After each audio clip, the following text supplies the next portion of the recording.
you have a lack of accountability, you have a lack of culture.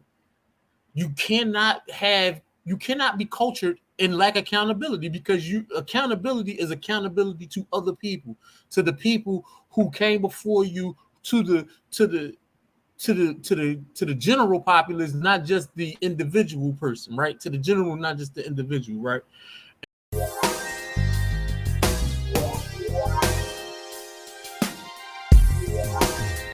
What's up, people? Welcome to this episode of the By the Hood podcast or webcast, because I don't know how you're consuming this content. I'm your host as always. My name is Jimmy, and as we start off every show, that's with gratitude. I want to say thank you to all of our students from all of our various platforms, specifically the students from By the Hood University, our MDC strategy group, as well as the youth from the By the Hood ownership camp. Camp is starting July 1st will be the first camp. We're going 5 Saturdays in July. Our camp is now condensed into 5 weeks. So this will happen in July 1st, July 8th, July 15th, July 22nd, and July 29th. Listen, man, this is a special show. I got my partner, Crown Core, but we also got our brother with us, man, the third member of the By the Hood team, man. I might as well say it at this point, right? Damn, I get honorary. I should have my hat on. Yeah, man, you like. Hold on. I gotta do something. You like official Wood. Oh, he bringing the sound works, right, Core? My man got a soundboard. How you feeling, bro? Good, Core, man. you right? Yeah, man, I'm living, man. I got a 4-piece in my young, and they spread out. So I got a 1-year-old and a 5-year-old. Then I got 2 teenagers. You know what I mean? So, hey, listen, man, that's God black bless wealth you. right there. That's real black wealth. no, right? for sure. But my 5-year-old don't care about nothing in my life that don't involve him. That's right. As he should. Hey, Camari, That's what's right. up with you, bro? How you feeling? Good, man. Just working. A little tired, but I'm here. That's right, man. We gonna push through, man. We're gonna start with the specific article we want to talk about. As me and Cora already told you, when we come on there, we just start talking and we be all over the place. But there is an interesting article that I wanted to bring you on to talk about, because you are the finance rebel. That's a great name for you, by the way. But anyway, let's get into this article. Really me, right? That really is you. Yeah, that really is you. Really. All my old friends that I grew up with, they was like, damn, Camari, that name is really you. Yeah, that really is you. Yeah. Let's talk about the article, though. And then we go from there, man. We want to talk about Americans in their cars, right? So an article from Bloomberg, which was found on Yahoo Finance. And I will put a link to this article within the show notes and in the show description. It says that more Americans are getting auto loans that exceed the worth of their cars, right? So read a little bit of this article. More Americans are entering into auto loans that exceed the worth of their cars after vehicles decline in the wake of dramatic increases during the pandemic, a report has found, right? So used car loan to value ratios increased to 125 in the first 3 months of this year from 104 for the same period in 2021. And this study was done by J.D. Power. A ratio of 125 means that a borrower's loan is worth 125% of the vehicle's value. The loan to value ratios could be foreshadowing higher delinquencies ahead. So this is actually more negative news about, our overall economy and what's going on with cars. But 125, you're walking around with a loan that's 125% of the value of your car. So that means for every $100 you spend, you got to pay back $125. That's a great way to put it. That'll add a little bit more perspective to it. So thank you for saying that. When you hear this news, I'm not even gonna go deeper into the article. I mean, that's kind of self-explanatory, but this is where we are in the car game. And I do remember during the pandemic, car prices were going through the roof. It was insane. But now things are coming back to normal, and actually depreciation is even moving faster right now with these cars. So, Camari, what are your thoughts when you first hear this article? For who? For us? Yeah, of course. What you think, man? First off, it's crazy. Mm-hmm.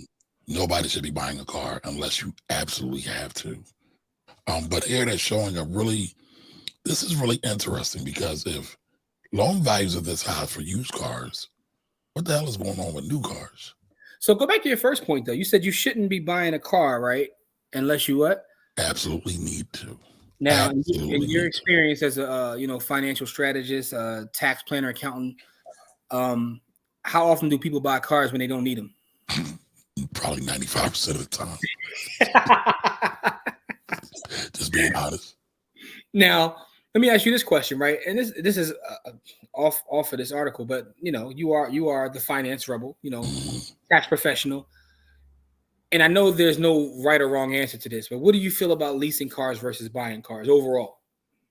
I don't have a problem with it. Personal finance is personal, right? So you have to know who you are. You have some people out there who are like latte Nazis and car Nazis, and they want to kind of do everything by the financial book. But life isn't lived that way.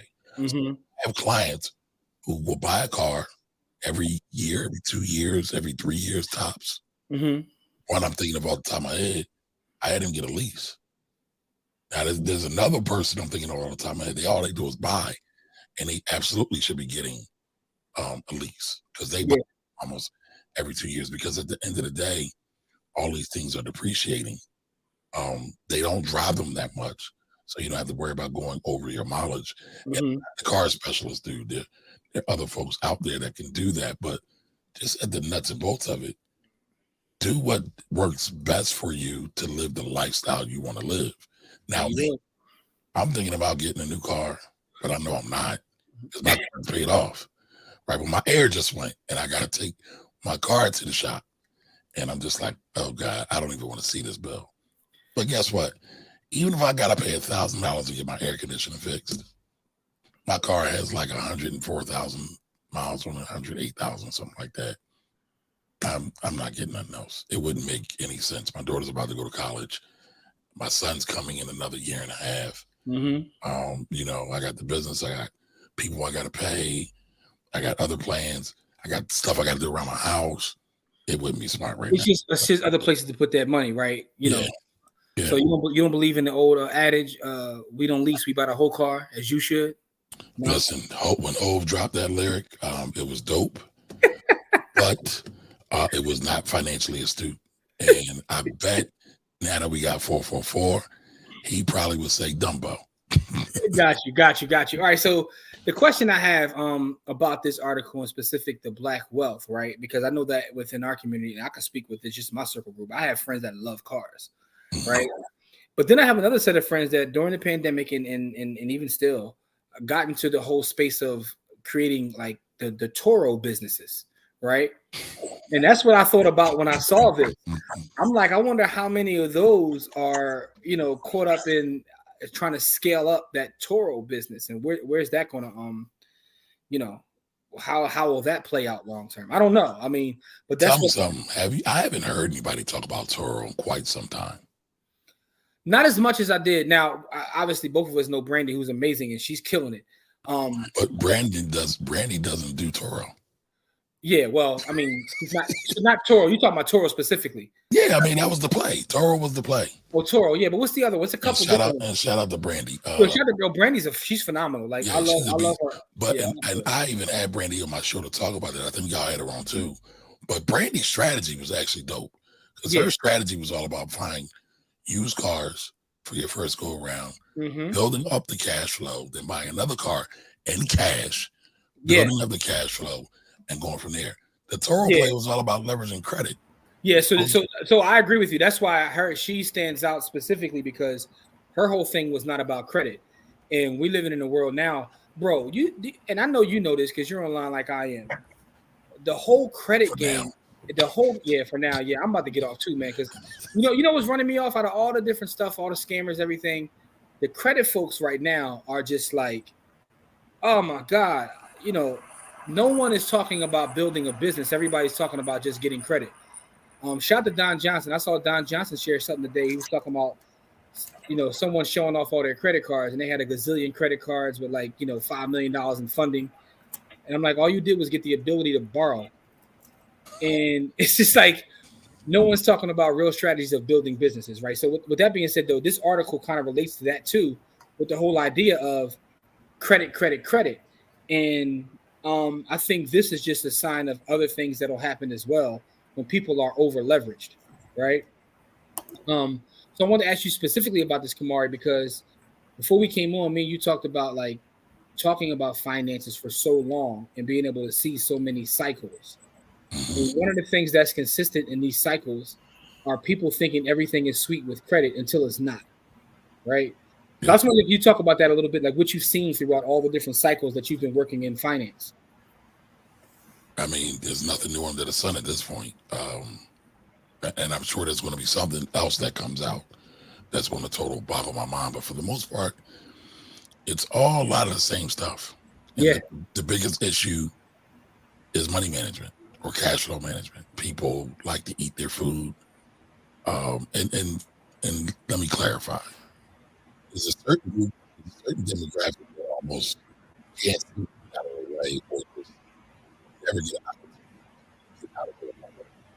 Well, hold on real quick because your sound was breaking up a little bit. What I was going to say is, you think that the biggest issue is just straight money management. That's what you're saying? Yeah, just straight money management. So, you know what? I'll take that back. The biggest issue is the lottery ticket mentality. All right, that's what I was getting ready to say. I was going to give you. What I was going to say is, I was going to even break it down further. I was going to say patience. But that's part of the lottery ticket mentality. That's all baked in the cake. I'll talk about patience. Patience is hard to have when you've been waiting your whole life. When you've never had anything and you've been waiting your whole life to get something, patience is hard. It is. Right? It's not like, the thing that teaches you patience is being able to wait, right? And for most people aren't able to wait. They either have to get it now or they'll never get it. And so teaching people to be patient when they've never had anything is a very hard thing to do. It's the most difficult thing. The poorest people have the least patience, right? Because number one, they don't think they're going to live long enough to see the outcomes, even though those outcomes are 20, 25 years. And so most people will live to see those outcomes because you'll work 20 or 25 years and you see the outcomes when you do that. And then the other part of that is the time that it takes, the patience in the like you said, the discipline that it takes to do something every day, right? Mm-hmm. The only thing people have the discipline to do every day is get up and go to work, right? And that's because if they don't get up and go to work, they don't eat, their lights go off. And some people don't even have the discipline and dedication then to get up and go to work every day. So with their basic necessities on the line, people still won't get up and do the basics, right? So you gotta be, for me, how do we combat, the poverty mindset? Because that's really what it is. It's being poor. How do we combat poor? So, and this is the thing, I guess, Camari, and you can speak to this too. It's frustrating because when you're in a specific, say, industry or niche for so long, and you see these things happen, is what you said a couple minutes ago. You said nothing's new under the sun. All these different things in terms of the credit plays, we saw that before. We saw it in 2006. I saw it in '99. Like, seen it all. That's the run up to the fall down. Yo, right. It's a little bit different, but it's all the same shit. Yeah, I've seen all these things, right? Even like the easy money in the market until it's not. I've seen those things. And it's difficult because sometimes when you try to like show folks from your experience or from things you've seen, they just think that hit you with the, oh man, you don't know what you're talking about. Right. No, it's really the same thing over and over again. So I always think about this because Buffett talks about this every year at his convention, and it talks about it every year. Literally for 50 years, he's been saying the same thing, and it just plays out the same way over and over and over again. But I get your point, Corey. That's why it's difficult. It's a difficult conversation because you got to combat poor, right? Like, how do you combat poor, right? So you're talking about, let's say, somebody who grew up poor. Mom was a regular working mom, had a dad too. Regular working dad, but ends barely meeting, and then you're a young person, and they, because they never had anything, and they can't really show you where to go get the money. They send you to college, and now they put you into that same cycle of debt that they had, right? And now you're living that same cycle of debt, that same life. How do you break out of that when then you try to educate yourself, right? And then you run into these people on the internet. When you go to educate yourself, you run into these, get $50,000 in credit, and you run into them people. Yeah. You tell me. You got any thoughts about that? I mean, my first thought is, how do you escape it? Just rock with the scammers. Just hang out with the scammers. My thing is go to Atlanta. I'm just saying.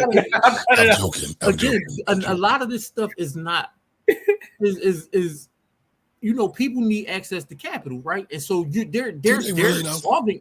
Listen, they're solving a problem. The thing about that access to capital is that capital has interest on it, and it's going to put get you deeper into the cycle of whatever you got going on if you don't have a way to service that debt, right? Because the thing that people don't talk about is servicing the debt that you have. How do you service it? All right, so all we have to do is look at data, right? So it's as simple as looking at data, and the reason that they're able to get access to said capital on those cards are because most of the institutions that loan them out know that people aren't going to pay them back. They're going to get caught in the proverbial hamster wheel, which is why they make billions of dollars doing it. 98% of people do not pay their full monthly balance. Right. So 98%.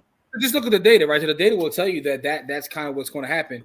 Also, one thing I like to do is, and I had this conversation with someone today based upon Don's post, and they couldn't answer me. I'm like, well, show me any business that you know of that has been built long term who started with credit cards. I'm like, was the Marriott started with people leveraging their 30% credit cards? Did someone start Facebook because of 30% credit card? Now, granted, I'm not saying it doesn't exist. Do people start small businesses with credit cards? I'm not saying that. Robert Townsend is the only one I knew, but he had a product and he had a skill. Exactly. And so there's nothing wrong with taking a risk on yourself. Right. What you're talking about is him having something that's able to service the debt. And that's what I'm talking about. He didn't. He didn't at the time. No, but he had his screenplay, right? From my understanding, he had a screenplay. He had his idea of what he was going to do. What I'm saying is people now get funding and say, let me figure out the business later. Yeah, they ain't got no business. All they got is an LLC. I can't tell you how many times people will hit me up and say, this is one, in fact, I've got to protect the innocent. Lady has an LLC and a full-time job. All kinds of things she does. But she had about $30,000 or $40,000 in line of credit for somehow she got it. Has no business, really doesn't really have a great business mind either. That's no diss to her. It's something you can develop over time, but she doesn't have it right now. And she was asking me, what should she do? I told her to keep her job.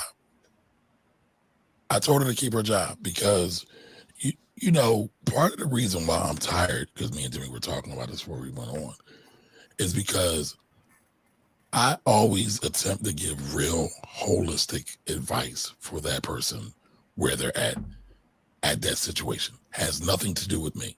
Because when you're giving advice, yes, your personal experience comes into play. However, I'm supposed to be objective in what I'm doing. So I'm not the biggest fan of real estate, but guess what? Probably one of my biggest client segments is real estate. Why? Because I've been working in and around it for so long, and I can understand how it works from taxes and everything else, understanding a lot of the pricing, how people get their financing done, right? I understand all that, but I could also say, I won't sit there and say I'm a poo-poo a deal just because I don't like it, but I'm going to say, let's look at the merit of the deal. That's not what's going on social media. People are saying they're coming on, they brought a property, just using it as an example. They brought it for $1. They didn't see it, sight unseen. The roof's off, the back of the house is off, and they don't know how to get a contractor, an engineer, and an architect to redo all that. Yeah. They don't know to do anything. And so now what they brought for $1, they got for a steal might be $200, $300 in liabilities that they have to assume in order to get this project every month up and going before it even sees $1, right? So, for me, it's frustrating because it's like you're seeing a person literally walk off a cliff, and you're trying to say, no, don't do it. Yeah, right? But to Corey's point, that's where it becomes. All this is tied back, honestly, to the original article, right? Because absolutely, people running into these loans, these crazy loans. But it goes back to Corey's point, like the math is the math, right? We can look at data points, and the math is math. And we can look at the fact that, like, even the article, 125%. We know that it shouldn't be costing you $125, like, for every 100. It doesn't make sense. Like you're hustling backwards. But Corey's point is when you have people that have a scarcity mindset and come from poverty, it's difficult to tell them. The only thing I would say to that is like, I don't want to say just do your research because it's deeper than doing your research, but figure out where you're trying to go to and figure out who's went that way. Develop the habits to get to where you're trying to go. Yeah, because a lot of times what we'll do is people are following people that haven't done what they want to do, right? And that's part of the problem. Like, people out here following folks for real estate, to use your example, and they're following people that don't do real estate deals, right? That don't do real estate deals. There was a gentleman that did a real estate course, and I think he bought one property, did a real estate might have won. Yeah, exactly. He might have done one or two. But the crazy part is he marketed the fact that he did one property, and people still was signing up for his mentorship. He was like, yo, I did one property. I mean, it is what it is. I ain't mad at him because he was honest about it. But I'm just saying, like, if that's what you want to do, if you only want to do one property, maybe he's the guy to talk to. But find people that, have walked the path, or, professionals. Another thing I find interesting is a lot of times the people that get caught up in all these, scam allegations or even fraud. And, these days we got people getting locked up and getting charged for things. None of them are licensed professionals, though. And it's not saying that a licensed professional makes you any better. It's just that I did notice that, right? Because, again, throughout history, licensed professionals have went to jail and done. Bernie Madoff had a license, right? So that's not what I'm saying. But I'm talking about within our niche, in our community, you don't see a lot of that. And I had a conversation with one of our sisters, and she was telling me she's licensed, you know what I'm saying? And she was like, the thing about it is that's kind of the problem. There's only so much she can say online because of the license, so she really can't combat all the bad stuff. That's a fact. So you kind of get handcuffed by being a professional. So part of the reason why I'm even on social media is because when I was a financial advisor, I wrote an article for Seeking Alpha. Our broker dealer saw it. They went ape shit. They were like, they want to fire me. And so I kind of scaled back a little bit and stopped doing some of the stuff. And then I was like, I really want to talk online. I want to get out into the community. And so that was part of the reason why I even went back to tax and accounting, because I saw, one, it was an opportunity. Two, I can speak my mind and speak freely, right? And I'm not out here just trying to get over on people. I want to give the real. I couldn't do that when I was I had a securities license. When I had a securities license, I had to do the same thing. I had to get rid of mine because them talked me out of getting my securities license. I was literally taking the test. Corey, you should thank Jimmy right now. Yeah, because you can't. Give him a hug. Oh, he'd have lost his already. You would have lost it. Your ass might have got locked up. Yeah, like not because you did something untoward to the clients, but you just broke the rules, and it's easy to do. Man, I gotta say what I gotta say. I used to have to get everything cleared that I would say online. I had to get cleared. They would check. I had to submit every bank statement every month. Like it was like they was all in my business, and I'm like, I'm cool. You know what I mean? Like I don't even want to deal with this, right? Because there's only so much you can say, but that's part of the problem too, right? Having the good information to combat the bad, right? And having real conversations, because even with some of the people a lot of people aren't scammers, right? But a lot of people are selling bad products because they're selling them with the blanket mentality. Everybody needs this, whether that's insurance, whether that's credit, whether that's this. Some people aren't scamming, but they're. I mean, I guess if you want to consider that scamming, where you try to apply like this blanket product to a bunch of folks. So there's a conversation right now, and I'm gonna be delicate about this because this is your show, y'all show. But there's a conversation going on around right now of a person that has podcasts, and they lend their platform to said scammers, and they feel that they're not responsible for helping said scammers deliver their message, but they're culpable. And so, we talk about village mindset, community mindset all the time. They went so far as to talk about how people that expose how they are not being good stewards of their platform are being harmful to the community. And they said they're kind of corny. And it kind of backfired on them a little bit. But that is going on a lot. People are just like, I'm cool with looking the other way. People are like, listen, there are no snitching rules in effect. As long as it doesn't affect my pockets, I don't care if it affects Miss Ann's or Miss Bertha's pockets down the street from me. I see that. That's part of the problem to me. That's a little frustrating too. This is one of the reasons why I'm about to just like fade the black, because it's a little frustrating too, because accountability has to be a thing, right? We have to be held accountable, and we got to do right by each other. Because one of the reasons that we struggle now is because No we one can don't hold love or anybody trust each other. accountable for Yes, anything. so we gotta be held accountable. We gotta do right by each other. You know what a lack of accountability is? A lack of culture. Because Facts. what culture is accountability to other people for the Hey, rules and man. regulations of everyday people. Hey, right. So when you have a lack of accountability, one more you have a time, lack bro. of culture. Slow it down. Slow it down. You just say that one more time, man. Because When you have a lack of accountability, you have a lack of culture. You cannot be cultured and lack accountability, because accountability is accountability to other people, to the people who came before you, to the general populace, not just the individual person, right? To the general, not just the individual, right? And so most people, like, my thing is the thing I'm proudest of is being black. Like, most people don't understand that, right? And so I'm accountable to black people. I am accountable to black people and to culture and black cultural norms. I am accountable to those black cultural norms. And so a lot of people don't get a chance to say that because they don't want to be accountable to anything.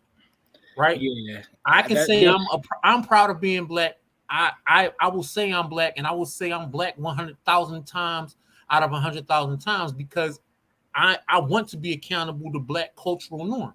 Right. The thing is, we have to be accountable to one another for it to be cultural, right? Because that's part of the thing that makes culture is accountability to one another, and no one wants to be accountable to anyone. So for me, I agree with. Go ahead, Kamar. I agree with that, Corey, but I also think we need to challenge some of our cultural norms as well. We do. For example, stop snitching. If we challenge those things together, then we get to move the culture. But the thing is, no one's challenging anything because no one's accountable. You can't challenge something. I agree with that, because nobody really cares. And I'll take a step further. Let me make a point about that, right? Because that's where I was going. The thing is, you have to actually care. So when we talk about black love, it's not just a thing of just using it hyperbolic, right? You have to genuinely love and really care about your people, right?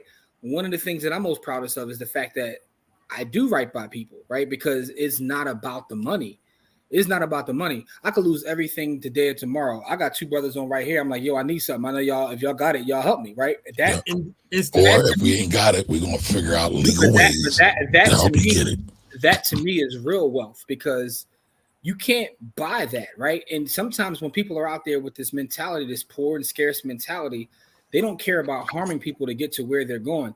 And it gets to the point where we're trying to do business, right, and act in a certain capacity, but it's almost a drug dealer mentality that some of these folks have.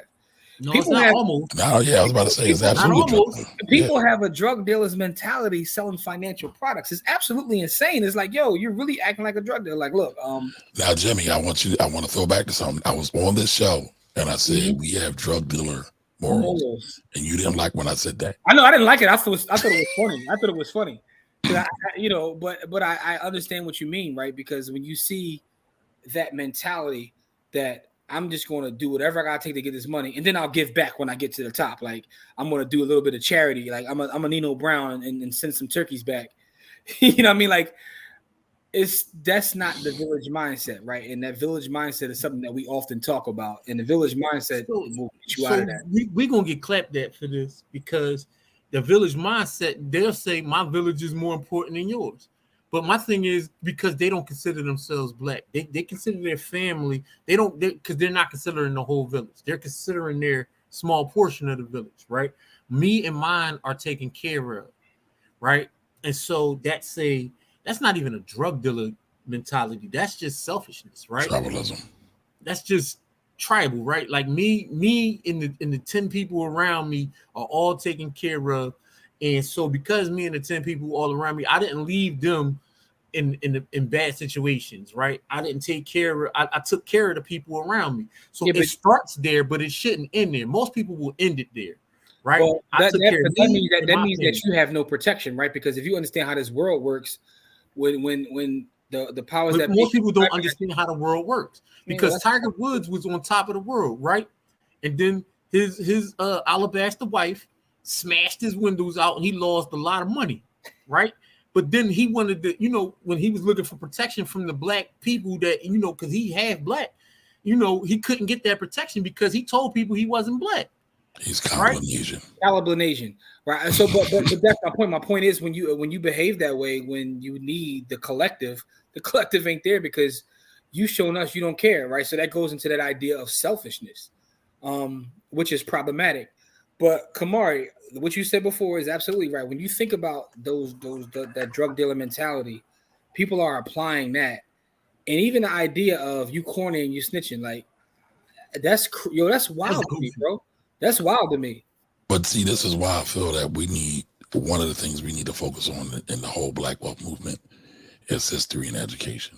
Okay. Because snitching or not snitching has its place for a certain thing. Yeah. If two people do a crime and one get caught. No. Let's not even do crime, right? I want to stop talking about crime and criminality. No, because let's go back to the plantation, though. Right. Let's go back to the plantation. The house Negro might have known about the plans for the field Negroes for them to escape because contrary to popular belief, there were a lot of house Negroes that helped slaves get away. Oh, for sure. Right. And so they didn't snitch on each other because it was a matter of life or death. Because many times the house Negro got punished right alongside with the field Negro because of whatever thoughts was going on. You should have known, even if you didn't know. Right, exactly. So known. They would do, and this is all documented. You can do plenty of reading. Don't just rely on Malcolm X for this one, y'all. But that doesn't exist right now, right? There's a famous story when Fidel had the coup in Cuba and he hid out in the hills and nobody gave him up. They didn't snitch on him because he was working for the people. These Negroes ain't working for the people no more. They're working for themselves. And so we have to be able to evolve with the times and say, you know what? Stop snitching doesn't work for these people who are hurting everybody. Mm-hmm. And that goes from the streets to the social media streets and the whole nine. They all should get snitched on and they should get whatever punishment that they can get. I don't even care about that. I think the thing is, the greatest punishment should be excommunication from the culture, but we don't have culture. Because we're not policing. We're not self-policing. Because that used to be the greater of two punishments, right? To do a bid or to get excommunicated from the culture, right? Right. You have no home. Most people would rather do a bid to get excommunicated from the culture because the culture added a layer of protection. And so if I do a bid and I come home and I'm part of the culture, people will take care of me because I did it for us.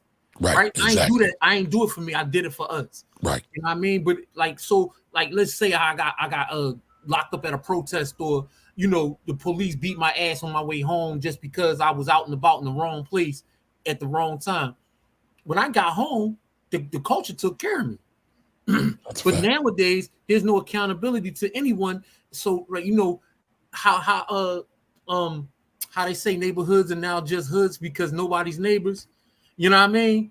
Because there's no accountability, right? Like I ain't even gonna lie, I don't know my neighbors. I don't want to, because the thing about it is the more you know people, the more you know them, right? Like you can't take advantage of me if we don't know each other that well.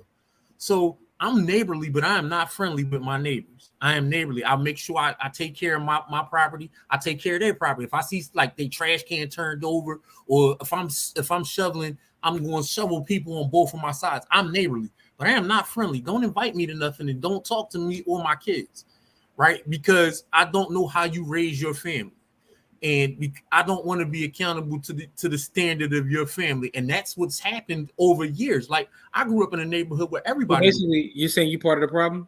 I am. Right now, at this point, yeah, I have to be, because for my family's protection, right? But if I was the thing, this is where we get into another conversation. If I lived next door to you in Camari, I wouldn't have that issue. Understood. This is where you see what I'm saying? You be eating up all our chicken. Byron Woodson told us 15 years live ago. next to your friends. He said the way to build true wealth To solve the black problem is to live next to your friends.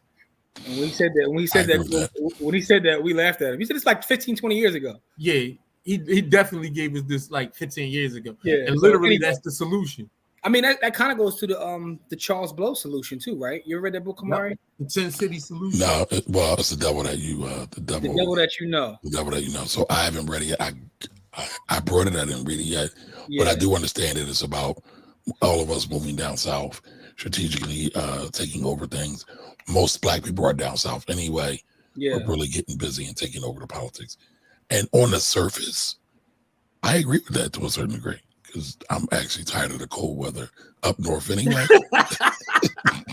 So, listen, we've been spared because we had light winters these last couple of winters, but my son's going. I don't even want to talk about that. I got stung by a bee in November, dog. I was telling my friend who lives in Atlanta. I was like, see, the thing is, that's easy to say. I said, but you live in Atlanta, and I've been down there, and the police heavier down there than anywhere else. Last time I said, there's Atlanta and then there's Georgia.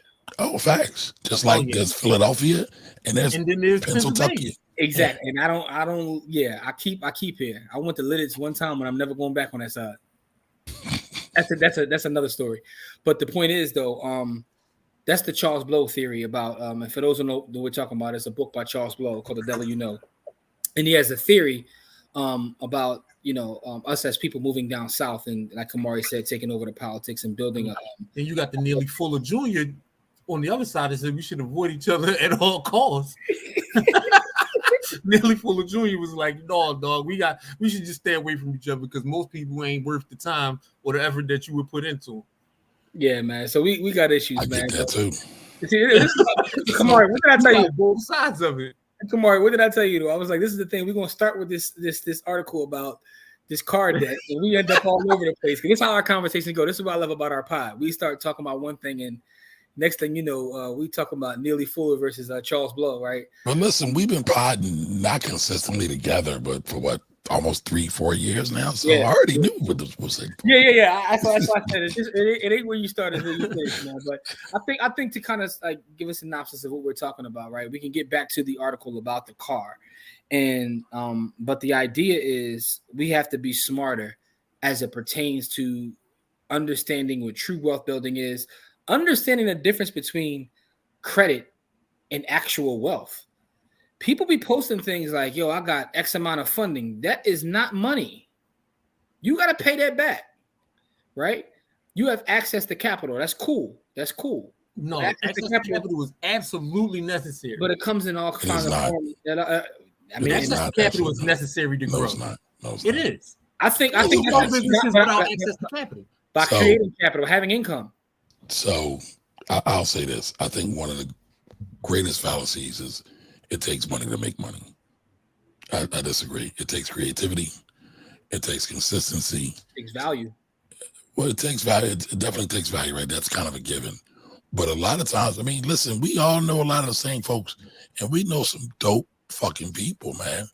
And all they had to do was really think about what they want to do, and they could call three of us and say, I got this idea. What do you want to do? Boom. I can call 3333444 people and see if they're interested or whatever. That's money right there. The relationship, the money's in the relationships. So we don't necessarily. Well, what do the relationships provide? But wait a minute, I got you. But what I'm saying is, some people feel like they got to get all this credit. When you watch Shark Tank, what do they ask? The number one question: how many things have you sold? Yeah, of course. So if you got, listen, man. I think Prop Joe was a prophet. What's the goal of business? Buy for $1, sell for $2. A lot of times we overcomplicate this shit, and we want to do things that we have no business even thinking about. Not to say we shouldn't dream, right? I'm not talking out of both sides of my mouth. But listen, I don't have a degree in engineering. Camari, should not be thinking about doing some rocket science, right? I want to stick to my zone of excellence. Money, stocks, taxes, finance, That's it. That don't mean I can't learn something else, but for right now, that's where I'm at. Yes, what is your zone of excellence? Where can you dominate? And if you apply creativity to that, you can win. You don't need $1 million on credit cards. So I want to add to that point though, right? So there are a lot of businesses and even big businesses that are $1 billion businesses today that didn't really have funding like that. No, they use the income. Bootstrapped. That's still in my thunder. I'm sorry.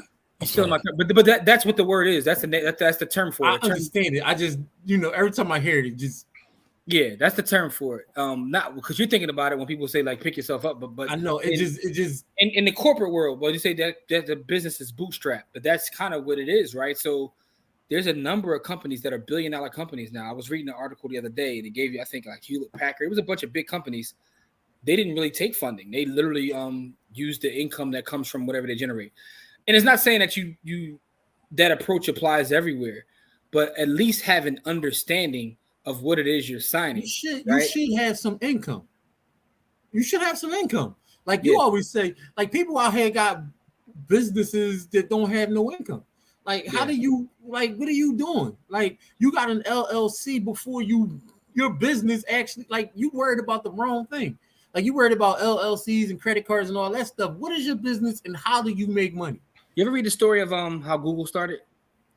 Yeah. And they worked on the product and they were focused completely on search. They were focused on working on the product. And when they got the first guy to invest, he wanted to give him $1 million. They didn't even have an LLC for him to send it to. He was like, I want to write you guys a check. And they ain't know who to tell them to make it to. Yep. But they were so focused on the actual business. Anyway, that's just an example. But the point is getting back to the whole car idea. My thing is just understand what it is you're signing, right? Don't get in situations where 125%. Now, can we go back to the root of that though, real quick?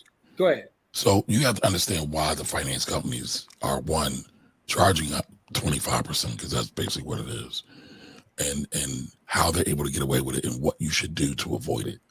Mm-hmm. So they're charging that amount, 125, over the value of the car because the demand is there. One, so enough people are buying it.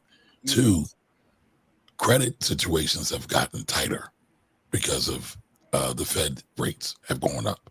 Yeah. So it's not as easy for everybody to borrow. So now they're like, hey, we got to get a premium on this because we're taking a risk because you're buying a car and you don't have cash. And so the fact that you don't have cash to buy these cars, it puts you in a more precarious position.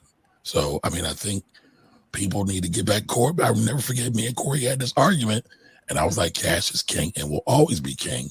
And we need to really focus flow is king.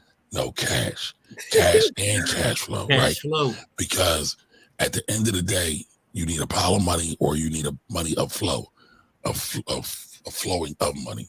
I can't figure out how to say that. Cash flow. I'll take cash flow. You need you can sit on money like a dragon. You can sit on a pile of money like a dragon. And if I got cash flow, I'm always going to have money because I have a way to always bring the money. Because cash flow isn't always forever though either. Right. And so we're talking about cash. No. Come on, Corey. Hold on, Corey. Second of every day. What you got to do is why I hate this argument from you is because you're too smart for this. You know the average person don't got no cash flow. That's not the point. That is cash the flow point. Is still king. We got to talk to them where they're at. We got to meet them where they're at. You're missing the point. You're saying cash is king. I miss Corey so much, so I'm intensely egging him on so we can. I know you are. That's why I'm sitting there laughing. Cash is not king. Cash is absolutely king. By the way, ladies and gentlemen, this is all the time. That's why I'm sitting there just laughing. Like this is not it. He let Camari troll him. Cash flow is king. Listen, I'm a finance major. The first rule of finance is cash is king. And every time you run up to something, why do companies go bankrupt? Because one, their cash flow is dried up, and two, because they don't have a pile of cash. How do you get a pile of cash? What do you mean? How do you get a pile of cash? You can get a loan. Get 50-11 credit cards and do what they call that part. Hey, listen. You can get a loan. You can get investment. You can have stable cash flows from revenues. It's a lot of ways. You don't have any money to service those debts. Why? The reason why we were talking about the debts. You go on a 201. People don't have the money. No, but you go on a 201 finance 201. We have finance 101. You service it with cash flow. Get out of here. No, your average individual does not have cash flow, Corey. They got a job. Yes, they do. They have a job. No, and then once they leave that job and they go to a business, what do they have?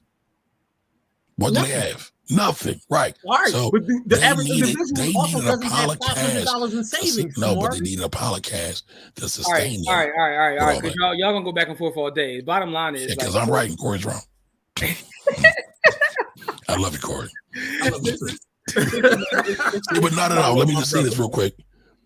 There's never any animosity between any of us, right? We talking about ideas. Mm-hmm. And sadly, a lot of times we can't do this, but we need this because we need the intellectual vigor in order to survive in this world. Facts. And we need to be doing that. Iron sharpens iron, diamond sharpens irons. And we don't see enough of this, respectfully. Yeah. I mean, I got nothing to say with that, man. I just, me and Jim argue like we We're y'all brothers. That's why I don't mess with y'all, because y'all always jumping me. But that's the thing, though, right? So one of the reasons, and I say this often, that Corey and I work and our partnership works is because is mission focused. It has nothing to do with egos, right? At all. And I'm not gonna get into humbleness, Corey, because Corey hates the word humble. That's not what I'm going to say. But what I'm going to say is mission focused, right? We're focused on the mission, and it's not about any of our egos. We argue about humanity versus humility. In all seriousness, I know y'all joking. Everything you said is true, but the other reason why y'all thing works though too is because y'all chemistry is great. Like we don't, and I ain't talking about romantically, folks. We don't look at some of the basics enough. Like, do you like the person? Do you get along with them? Right. Just like the basics. Like if you don't really rock, actually, Jim and Corey are kind of the same people. Actually, all three of us are kind of the same people with different variations of things. But if that didn't exist, it wouldn't work. And that's really important. It's really important. I mean, I don't work with people. I don't even play around. I don't even work with people. We're not for the fake. Absolutely, man. So now, with that being said, folks, what we're gonna do before we get out of here is, because personally, what I'm gonna do now is I gotta go look up some more Neely Fuller now, because I wanna do a juxtaposition of Neely Fuller. I wanna now have to Neely Fuller Jr. is that dude. No, I'm familiar with some of his work, but I don't want to do now that you brought that up to me. I'm like, he did say that. I'm like, all right, so now I gotta compare what he said to Charles Blow and kind of do the juxtaposition there. Listen, I want in on that. That would be a dope podcast. I want it on that. Hey, tomorrow you gonna come back for that? We're gonna do some studies. Absolutely. Man. Come on, man. Let's do that, right? I'm here whenever you call, brother. All right, let's do that then. All right, so now I'm gonna get you some source material. We're gonna actually do a little bit of research. We're gonna compare the strategies of Neely Fuller. I gotta bring our Kill on this too, because I know he would love this. Yep. Get our Kill. He absolutely would love this. And Charles Blow, we're gonna compare these two bodies of work, and then we're gonna and come talk about it. And shout out to all the Black scholars out there, man. I appreciate all you guys. They're necessary. Absolutely. Absolutely. With that being said, though, give us some feedback. Let us know what you think about what's going on in the world of finance and everybody just borrowing. And the crazy part about that article that I actually mentioned in the article is that it's a sign of what's to come. And even when you people talk about people getting all these credit cards, I don't think they understand what's going to come, because they can tighten that stuff up at any time. You know what I mean? Like I've seen people with a credit card balance of $10,000, they shut your card down. You still owe them that money, but you don't have access to the capital no more. So just understand that you're not in control, and that's a big part of it. You are not in control. Anyway, Corey about to go in again to stop. Yeah, that's why I'm about to say cash flow. Yeah. Cash flow. We're gonna leave it alone. We're gonna leave that alone. Cash rules everything around me. See, I gotta rep these two. Listen, make sure you leave us feedback. Let us know what you think. Make sure you follow Camari Ellis, the Finance Rebel, on YouTube. He's one of the top YouTubers in the space. Listen, bro, I love your work. Obviously, the other day, a couple weeks ago, Camari did a video. I was in his chat the whole time going crazy. I'm super chatting. I'm going crazy because I disagree with one of his folks. But it's all good, though. It's all out of love, though. I love his content. So make sure you subscribe to his channel. Follow the Finance Rebel on Instagram and TikTok, and where else you at, Camari? Twitter, yeah. Okay, yeah. Twitter, Facebook, Adult Friend Finder, all of it. You can find Camari there.